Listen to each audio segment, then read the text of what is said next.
Sejarah peradaban Islam yang berkembang di suatu daerah tentulah berbeda-beda. Salatiga, suatu wilayah yang terletak di Kecamatan Indralaya, Kabupaten Ogan Ilir, Sumatera Selatan, merupakan wilayah awal mula berkembangnya ajaran Islam.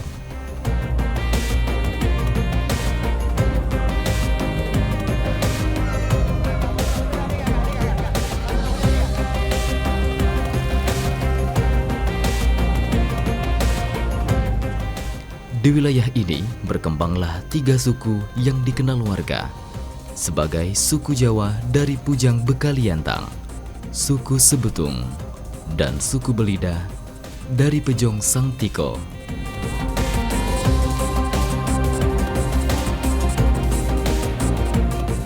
Masyarakat pun lebih mengenal Salatiga ini sebagai Mekah Kecil, merupakan perlambang banyaknya para ulama yang pernah menuntut ilmu di Salatiga, Indralaya, Sumatera Selatan.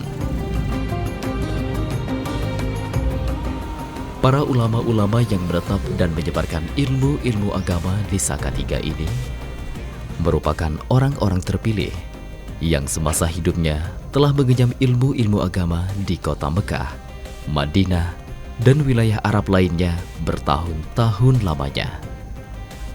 Lalu, para ulama-ulama tersebut kembali lagi ke Salatiga untuk mendakwahkan Islam, menyebarkan ilmu-ilmu yang sudah mereka peroleh untuk disebarkan di seluruh wilayah pelosok Sumatera Selatan.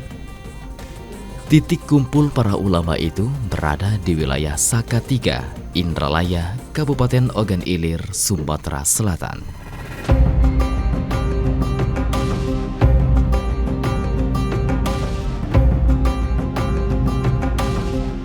Masa itu, para pemuda-pemuda yang datang dan ingin belajar di Salatiga melalui jalur darat, mereka akan menyeberangi jembatan besi sebagai alat penyeberangan darat yang hingga saat ini masih tersisa utuh.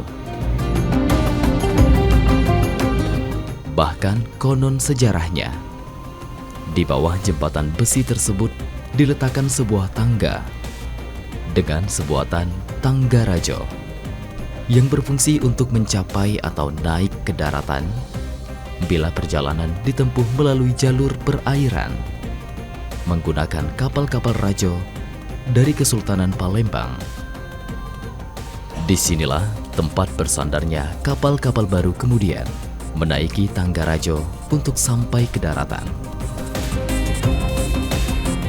Datangnya para pecinta-pecinta ajaran Islam dipastikan untuk belajar agama atau bersilaturahmi ke Salatiga, sehingga daerah ini disebut sebagai Mekah Kecil, lumbungnya para ulama-ulama dari Mekah.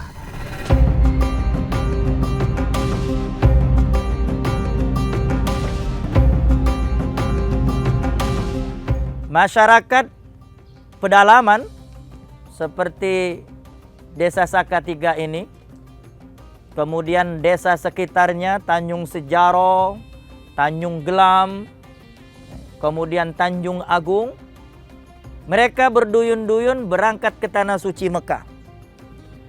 Dan di sana mereka menetap lama, malahan disebut dengan istilah Haji Naun.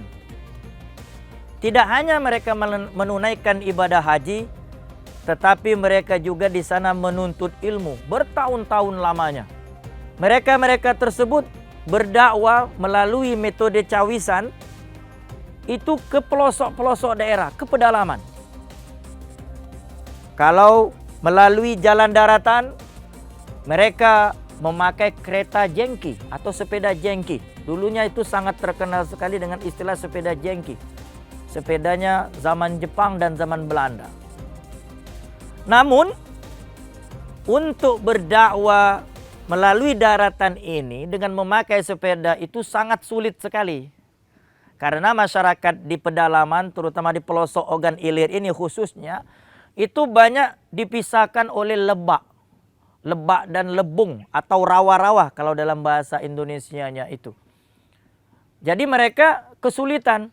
Akhirnya karena kondisi seperti itu, sarana yang mereka lakukan itu dengan memakai transportasi air, yaitu dengan memakai perahu kajang. Dulu terkenal dengan istilah perahu kajang. Inilah yang mereka pakai ketika mereka dakwah cawisan di Ogan Ilir, ke pedalaman, menyusuri sungai Ogan Ilir, dan itu sampai ke daerah Mesuji. Ada istilahnya dulu di masyarakat Ogan Ilir ini gawaran. Artinya mereka para ulama tidak hanya berdakwah, tapi juga mereka mencari atau menanam padi. Jadi gawaran itu mereka mengambil satu tempat yang di situ tidak ada pemiliknya, rawa, lalu mereka bercocok tanam, bertani. Ini juga dilalui oleh para kiai. Jadi teknik dakwah ini menggabungkan antara berdakwah ke masyarakat dengan unsur ekonomi.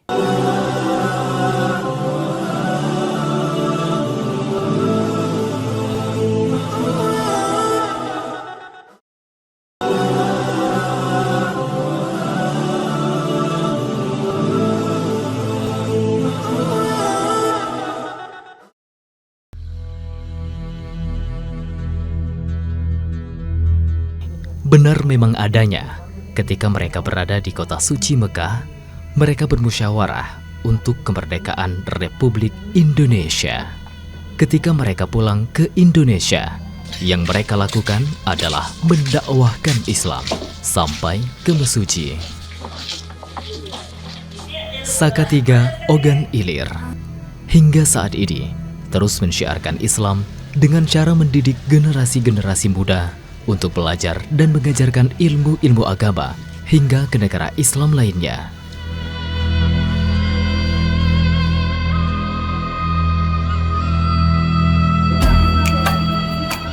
Sampainya ilmu-ilmu agama kepada masyarakat, awal mulanya dilakukan dengan cara belajar di halakoh-halakoh, dan itu masih di masa zaman penjajahan.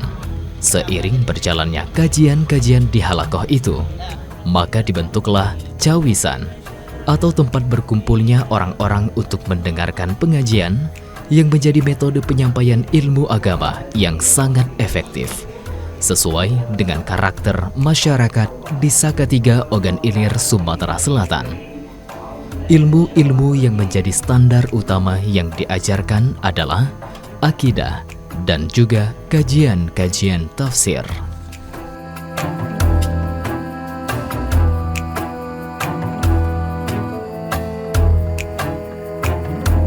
Masyarakat Ogan Ilir ini budaya Islamnya itu terpusat di pinggiran sungai Ogan Ilir. Karena dulunya untuk di daratan itu sangat minim sekali peralatan transportasi, sehingga mereka lebih memilih air.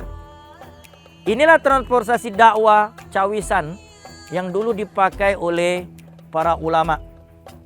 Sehingga dengan mengambil unsur budaya masyarakat, kemudian juga unsur ekonomi, kedekatannya itu, mereka melakukan gawaran tadi yang kita katakan tadi, mengelola lahan pertanian dari tanah kosong itu untuk menambah kedekatan dengan masyarakat sekitar. Tidak hanya mereka menanam padi di situ untuk mencari ekonomi saja, tidak, tapi ingin lebih mendekatkan diri kepada masyarakat. Nah, ternyata dakwah cawisan, kalau dalam istilah sekarang door to door, home to home, dari rumah ke rumah, dari sudung ke sudung.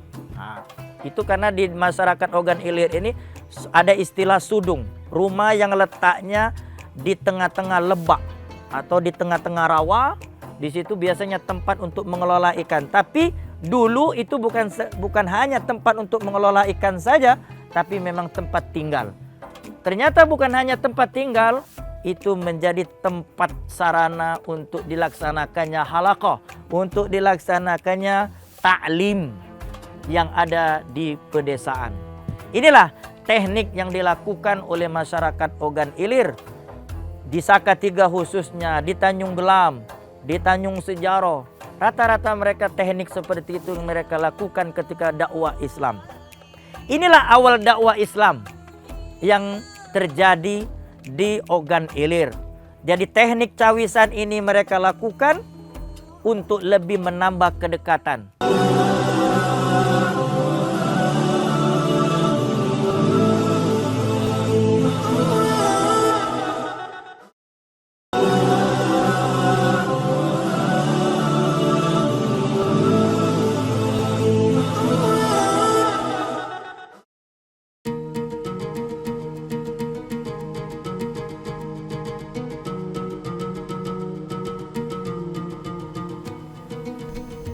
Salah satu ulama penyebar Islam di Salatiga, Indralaya yang karismatik dan memiliki perhatian khusus untuk perkembangan Islam adalah Bahri bin Bunga. Dirinya melahirkan keturunan-keturunan yang sangat memahami ilmu-ilmu agama, salah satunya Kiai Haji Abdul Ghani Bahri.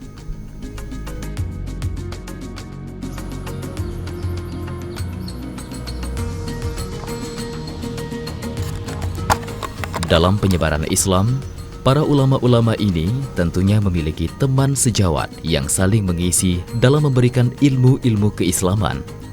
Sebut saja Kiai Haji Abdul Rauf, yang merupakan kerabat karib dari Kiai Haji Abdul Ghani Bahri.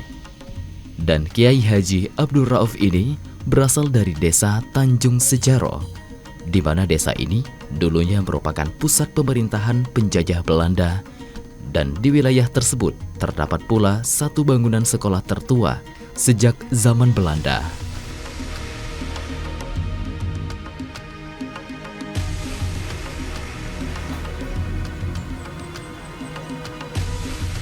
Ulama yang sangat terkenal dan karismatik itu ada kuburannya di itu, yaitu Sayyidina Harun.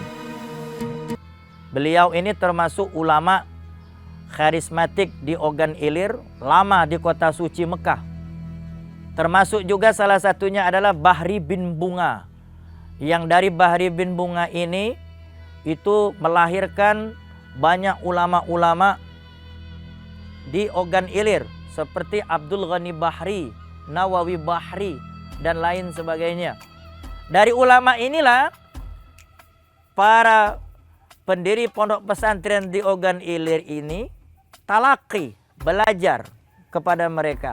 Seperti pesantren yang terkenal di Sumatera Selatan, di Ogan Ilir khususnya itu Nurul Islam Sri Bandung, Kiai Haji Anwar. Itu pun belajar dengan Kiai Haji Abdul Ghani Bahri. Dengan Bahri bin Bunga juga belajar. Sempat belajar di Salatiga. Termasuk juga beberapa pimpinan-pimpinan lainnya di Ogan Ilir ini pernah belajar. Yang tadi Sayyidina Harun, yang pertama kita katakan tadi, itu merupakan kakeknya daripada pimpinan Pondok Pesantren Rodotul Ulum Salatiga, Kiai Haji Tol'at Wafa Ahmad Ilsi. Dan sekarang pesantrennya walhamdulillah itu santrinya sudah ribuan. Alumninya di berbagai macam negara Timur Tengah ada, seperti di Al-Azhar, Kairo Mesir, kemudian di Jami'ah Islamiyah Madinah, kemudian di Yaman, kemudian di Suriah, kemudian di Turki. Ini sudah menyebar ke berbagai macam negara, termasuk di beberapa negara Eropa. Itu juga ada yang belajar dari alumni di sini. Inilah hasil daripada ulama tadi berdakwah, termasuk Kiai Haji Rashid Siddiq. Beliau berguru dengan Kiai Haji Sayyidina Harun, yang letak makam beliau itu ada di pintu masuk desa Salatiga Ogan Ilir, atau di pemakaman Ogan Ilir.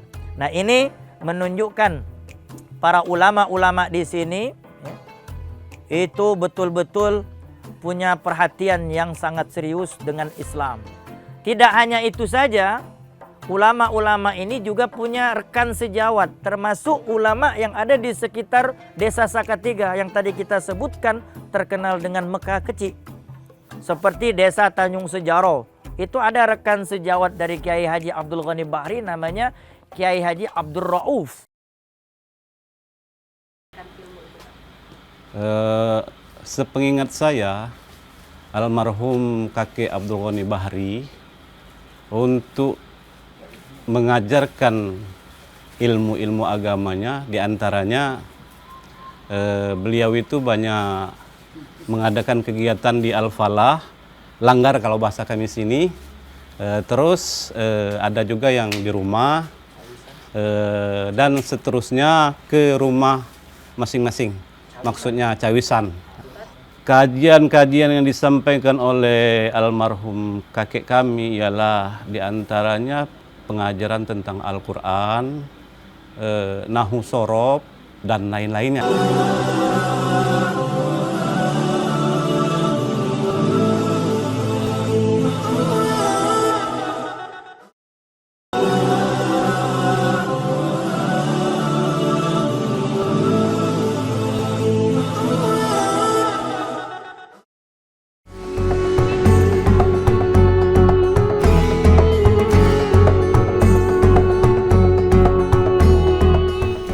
Niat tulus dan izah atau harga diri yang mulia yang kuat dari para penyebar ilmu-ilmu agama di wilayah Salatiga, Ogan Ilir, Sumatera Selatan ini adalah awalnya ingin menghapus kesan bahwa pribumi itu tidak berilmu. Maka ditegakkanlah pendidikan agama yang sesuai dengan karakter kehidupan masyarakat di Salatiga sekitarnya, yang akhirnya sangat bermanfaat untuk kerahmatan lil alamin, berguna bagi semua umat manusia.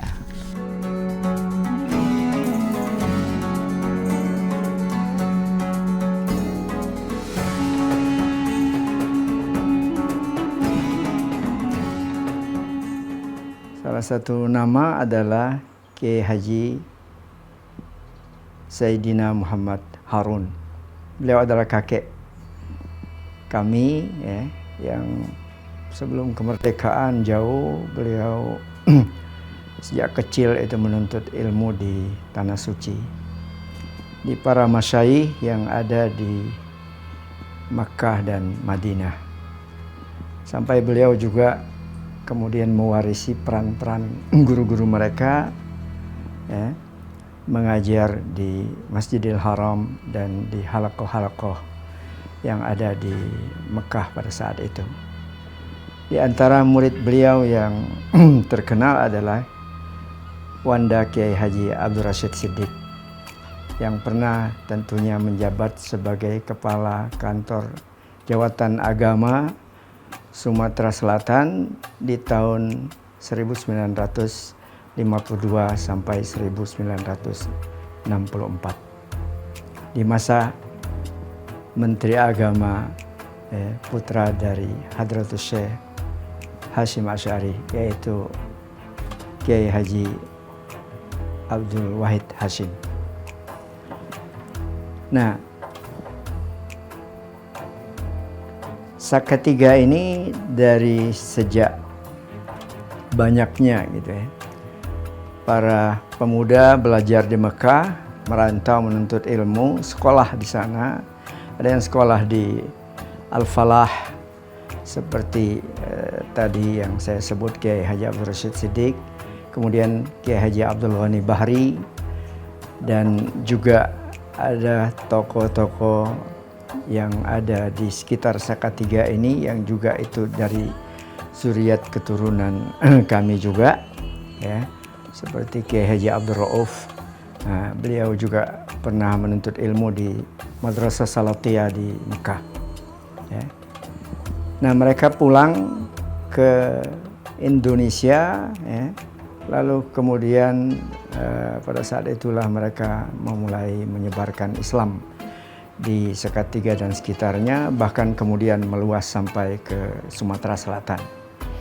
Banyak para remaja yang kemudian datang ke Salatiga menuntut ilmu agama khususnya di sini, ya. Mereka, ya, sekali lagi berdatangan dari Sumatera bagian selatan, ya, dengan semangat ingin tentunya menuntut ilmu agama. Pada masa itu sebelum kemerdekaan, bentuk pengajarannya adalah dalam bentuk halakoh, dalam bentuk sorogan kalau di Jawa, ya, di mana mereka itu belajar dengan para kiai, ya, para masyayikh itu di rumah mereka, ya, dan dari cikal bakal itulah kemudian pasca kemerdekaan Rodatul Ulum ini lahir menjadi madrasah formal, ya. Pada saat itu juga diprakarsai oleh tokoh-tokoh seperti ini. Antara lain Kiai Haji Abdul Ghani Bahri, Kiai Haji Abdullah Kanalim, Kiai Haji Abdul Rashid Siddiq juga, dan orang tua kami sendiri Kiai Haji Ahmad Mansur.